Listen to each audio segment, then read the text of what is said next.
148 years ago, with the Civil War just ended, the first Memorial Day was observed in the National Cemetery after which Arlington is named.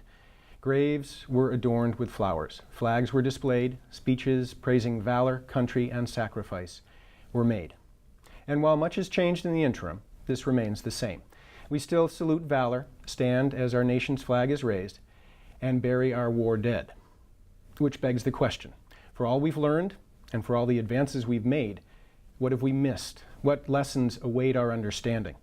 Joining me today from St. Louis to explore the meaning of Memorial Day and the lessons of war is Michael McPhearson, Executive Director of Veterans for Peace.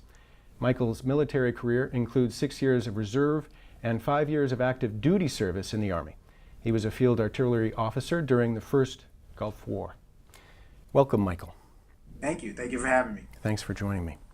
Let's begin the conversation with simply what Memorial Day has come to mean to you, and respecting the fact, I think, that the meaning has probably changed over the years from, let's say, private to veteran, and veteran to veteran for peace.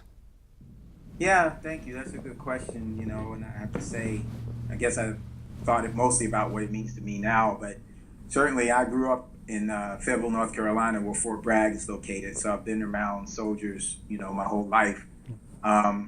And so Veterans Day back then, or Veterans Day, and that's funny I said that, and we'll talk about it too. Okay. Memorial Day back then was just barbecues and, a day off and things of that nature. Yep.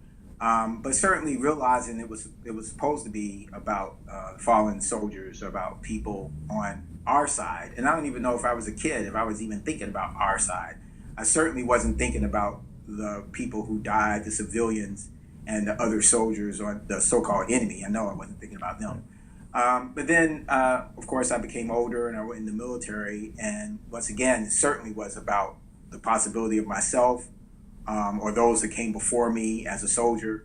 I was not thinking, once again, of the civilians or the people on the other side of the enemy. But now, as a veteran for peace, and realizing that war is more of a choice than it is a necessary evil, which is what I used to think.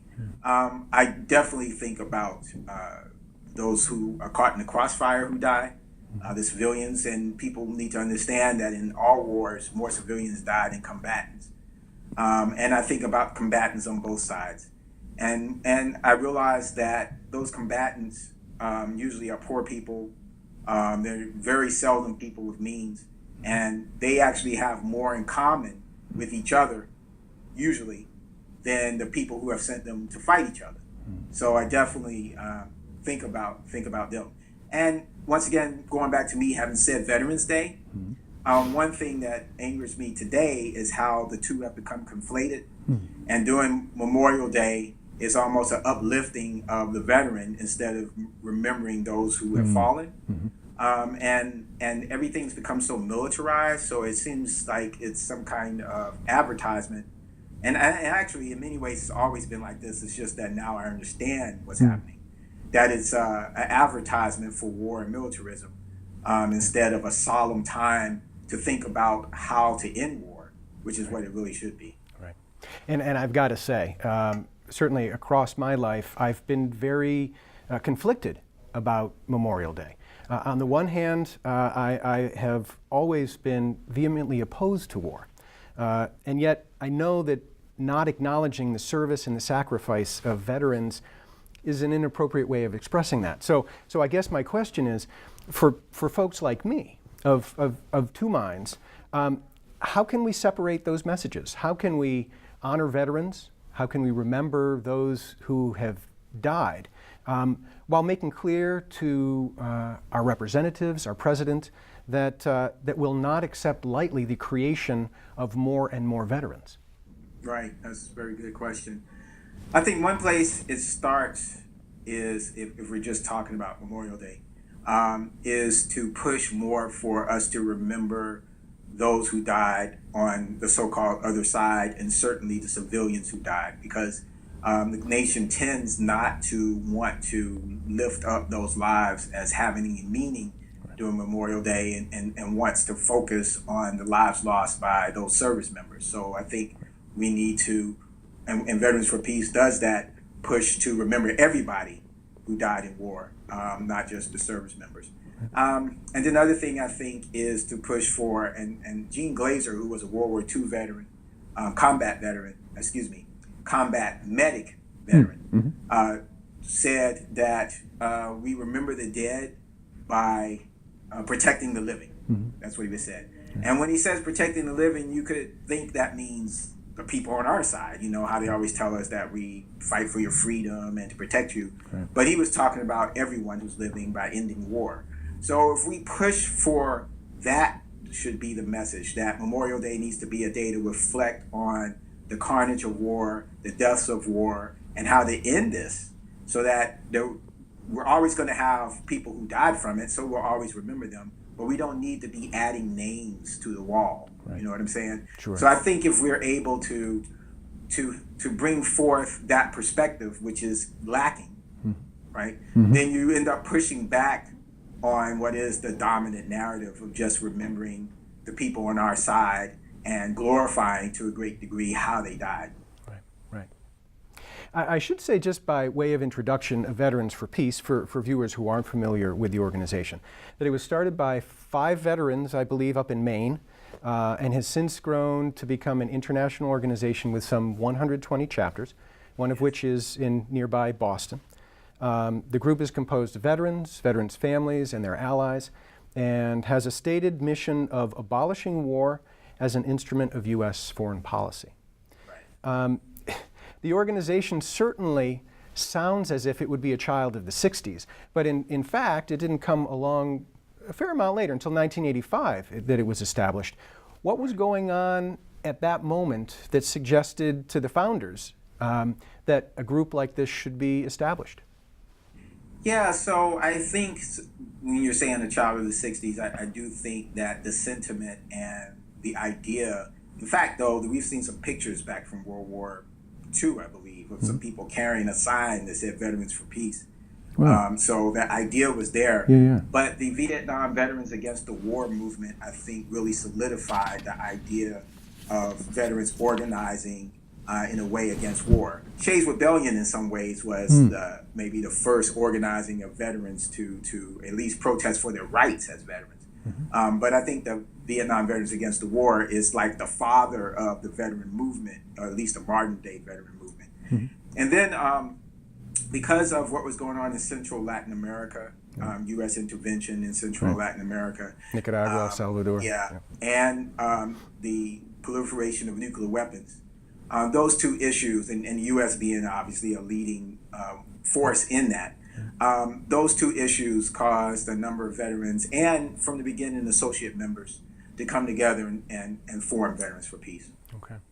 And I should tell you, and I think we spoke somewhat about the fact that really the motivating factor for me thinking to speak about this on Wide Angle and invite you on to talk with me is that Arlington is this Memorial Day dedicating a memorial to veterans of the global war on terrorism.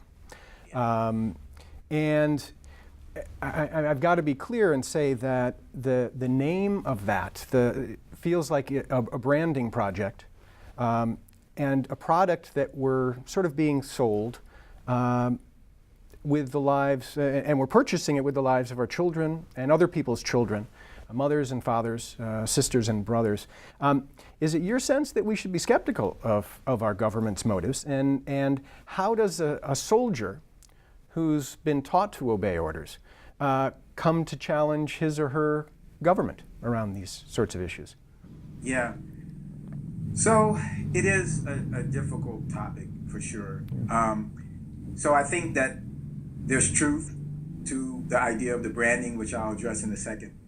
But throughout U.S. history, we have a tradition of each era, I'll say, of conflict, of putting up memorials, to the people who have fallen in that conflict. So as you know, you can go anywhere. If you go to the South, you're going to see all kinds of memorials to the Civil War. But, Vietnam War, World War II, Korean War, every war, even the short war I participated in, somewhere there are some memorials to it. So in that way, it's not anything new and really isn't surprising because people who feel most impacted by their time in that moment, and want to show some gratitude because of, once again, the framing of what it means to be a soldier, what it means to be a veteran, etc. People want to express that. Sure. And that's a good thing in that at least people are somewhat looking at the cost of war, and we want people to do that, but we need to expand how they look at it. But at least there's a so-called, I'll call it a beachhead in terms of pushing out what that means. But then when you get to the branding, I would agree, especially in this era, because I fought in what they call the first Gulf War, or the first Iraq War. There's many names for it. Operationally, it was Desert Storm, Desert Shield.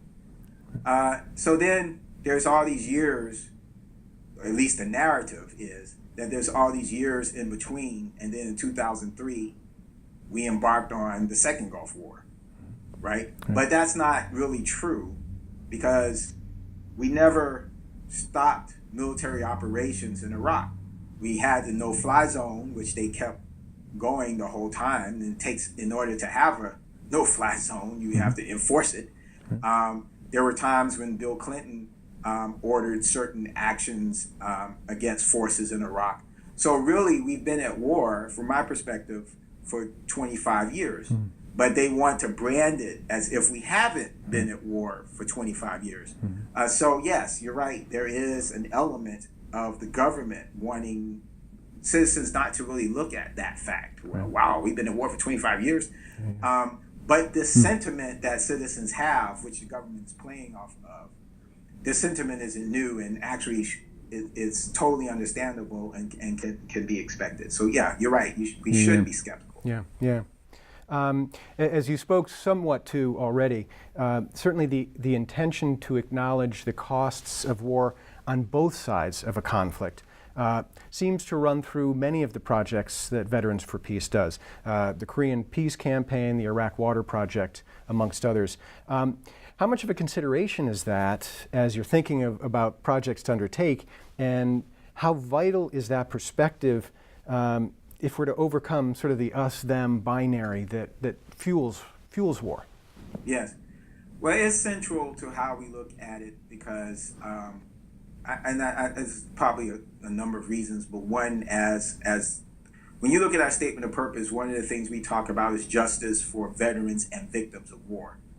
And we said that specifically because we're the ones, as the combatants, who are causing the deaths of the civilians. We're the ones that are raining death and destruction on them. So we don't want to put ourselves in the same category as those people that we contributed to their deaths. So as a result of that, a term that's come up most recently is called moral injury.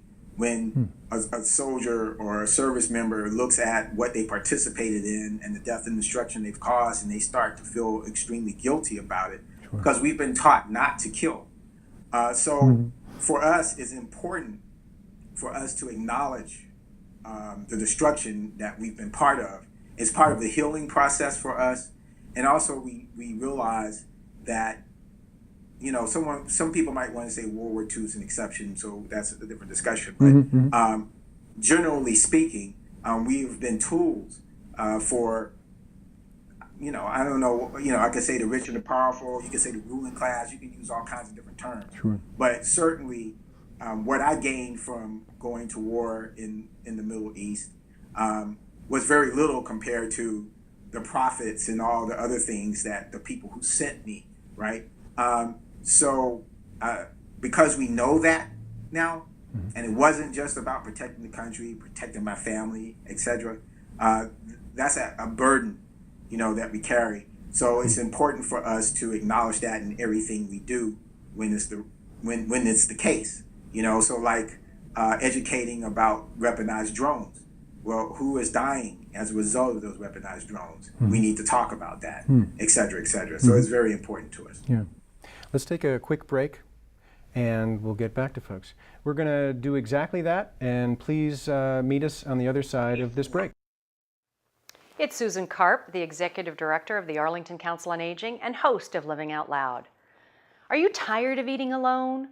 Are you tired of spending a lot of money on a meal? Come down to the Senior Center. We serve lunches 5 days a week. You need to call us about 24 hours in advance, but you can come and have a meal for a suggested donation of $2. Can't beat that anywhere. Give us a call, 781-316-3400, and have a great meal.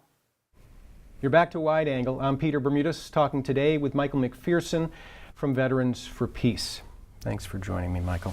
Definitely. So you're talking certainly about the human costs of war and the costs on both sides.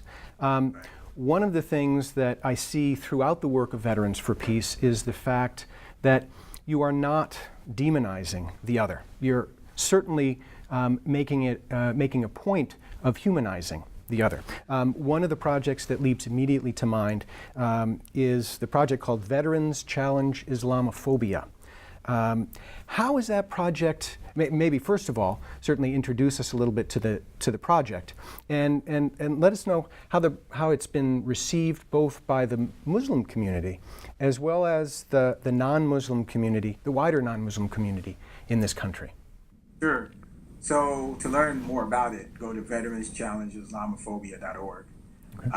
And yes, Veterans for Peace kicked off that campaign, and it's a campaign to reach out to veterans, no matter if you agree with us about war or not, but if you believe that this country, one of our principles is freedom of religion, and that, you know, we were told that was one of the reasons that we served, and certainly we have citizens who are Muslim, and most of us have served in the military for Muslims, that Muslims should not be demonized and alienated because of what a group of people do that some of them so happen to be Muslim. That's just wrong. So we decided to kick it off, but and ask anyone to join us. Now, specifically, one of the reasons we decided to do it is because, just as you talked about, in order to go to war, you have to have an enemy. You have to dehumanize. And one of the things we know, because we went through basic training, you know, we went through training where that's part of the socialization into the military, is dehumanize those, whoever the enemy is at that time. So when I was in high school, you know, back in 1981, the primary enemy was the Soviet Union. So when we did our cadences, when we were marching, you know, we always talked about the dirty commies, you know. So and later on, people talked about the ragheads, etc. So that's part of socializing you, so you're able to kill someone. So also, that socialization is just not directed towards the soldier; it's directed towards the people in the nation, because we go to war based on the people saying it's okay to go to war. So at least in modern day democracies, and we put that term in quotes, you have to do some rationalization for why you're going to war. You just can't, you know, just go to war, generally speaking. So part of what's happening today, of course, others are being demonized too, like immigrants are being demonized, and gay and lesbian, transgender people are being demonized, etc. So we stand against hate in general.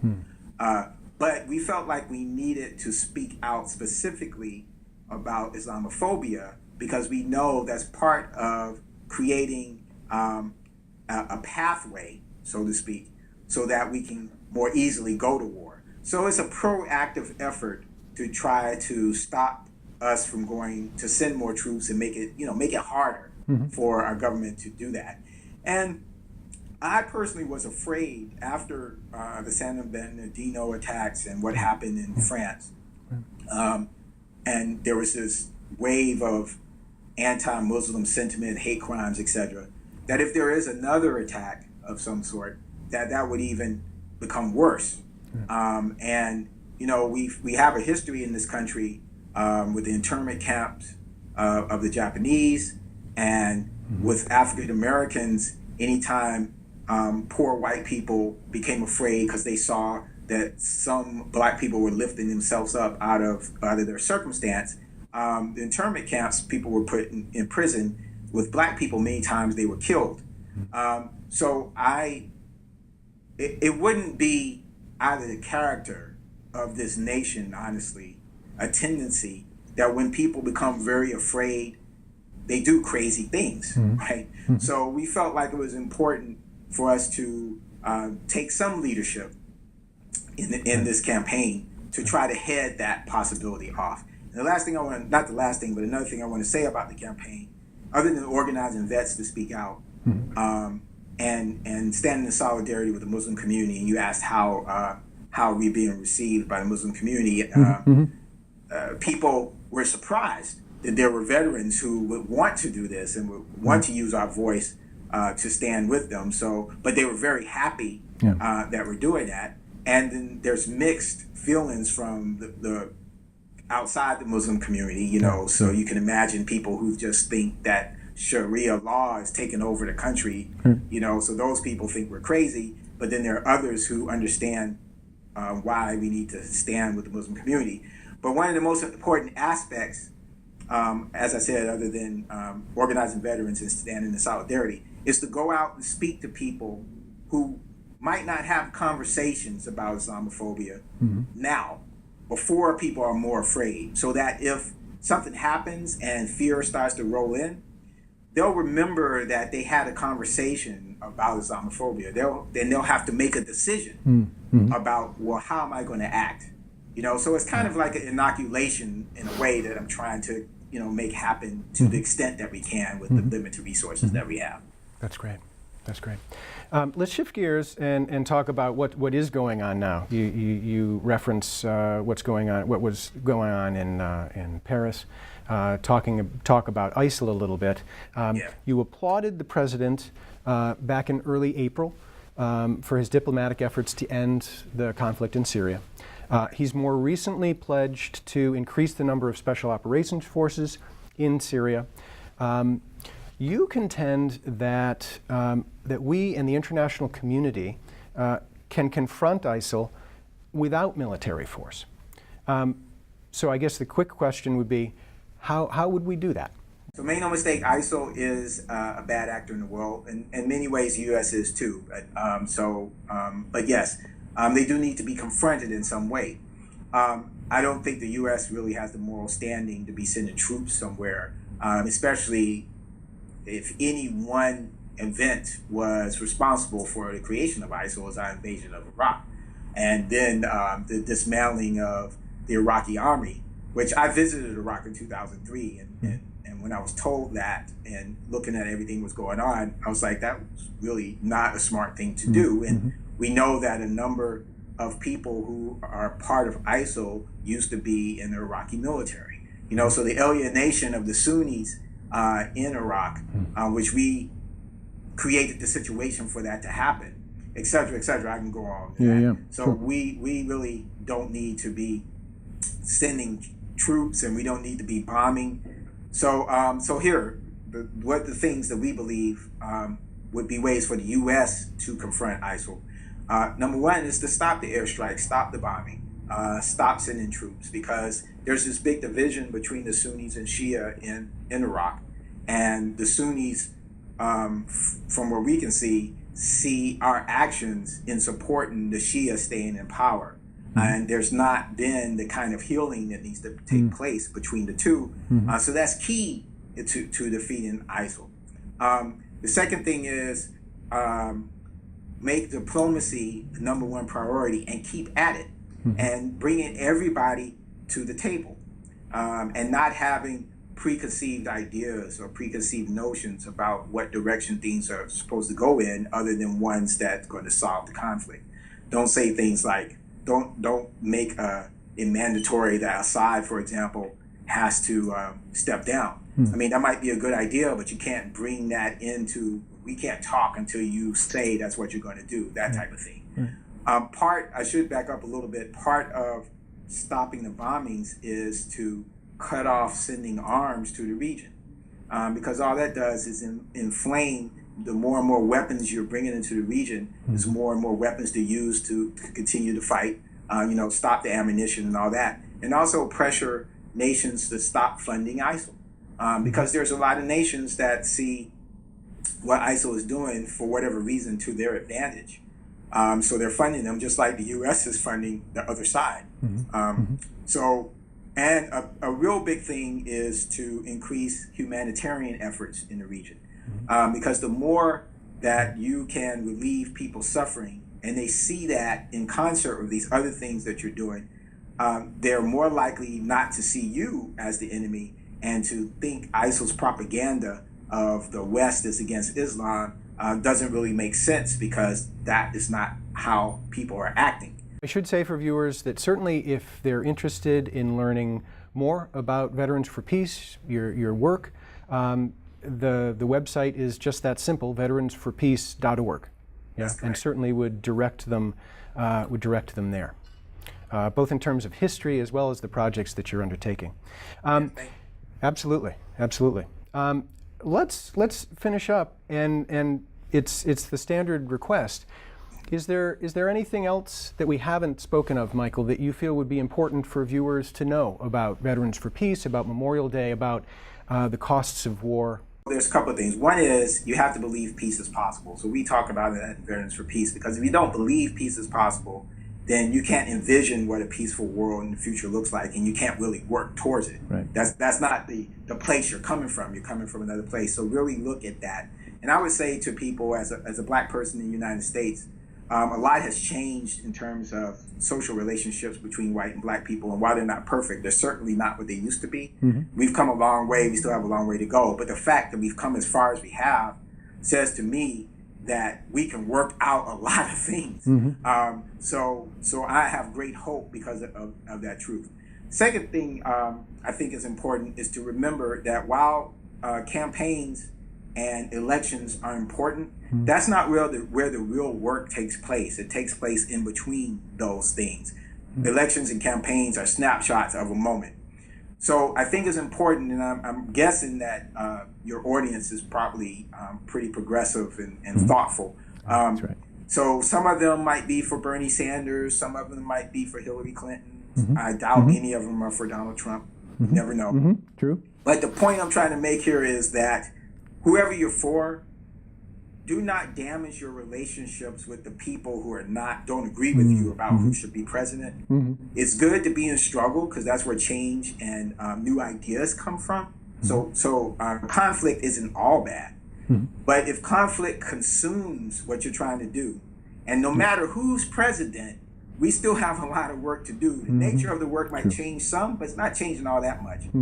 And if you and that person who really is your ally, who really is your friend, who is closer to you on issues than they are when it comes to who should be in office, if you've damaged that relationship so badly that now you're trying to repair it, when now we got to roll our sleeves up and get to work, that's not good for anybody. So I just ask that the audience think about that, and don't let their passion for who should be in office take over the passion that you're going to need to make the change we need, because we're going to have to push whoever it is. So those are the things I wanted to say. Thank you so much, Michael. I want to thank you for taking the time with me today. Thank you for your work at Veterans for Peace, and thank you for offering us an alternative vision of and maybe a roadmap as to where it is that we might be headed. Appreciate it. Great. Take care. Thank you. Estimates suggest that over 1.1 million Americans have been killed in wars across our country's history, and by their very nature, those must be rough estimates, and only a fraction of the entire story. When we connect those lives to families and communities across generations, we begin to get a truer rendering of their impact and lost potential. And if, by some leap of imagination and empathy, we widen our embrace to include the losses suffered by those considered our enemies, with their own hopes, dreams, and loyalties very similar to ours, perhaps we can get a clearer sense of how best to honor them. The flags and the flowers are a start, but we also need to actively build bridges to a future, if not beyond war, then at least safer from it. And with the example of those like my guest today, we've got some working blueprints. For Michael McPhearson, I'm Peter Bermudez. Thank you for joining us on this edition of Wide Angle.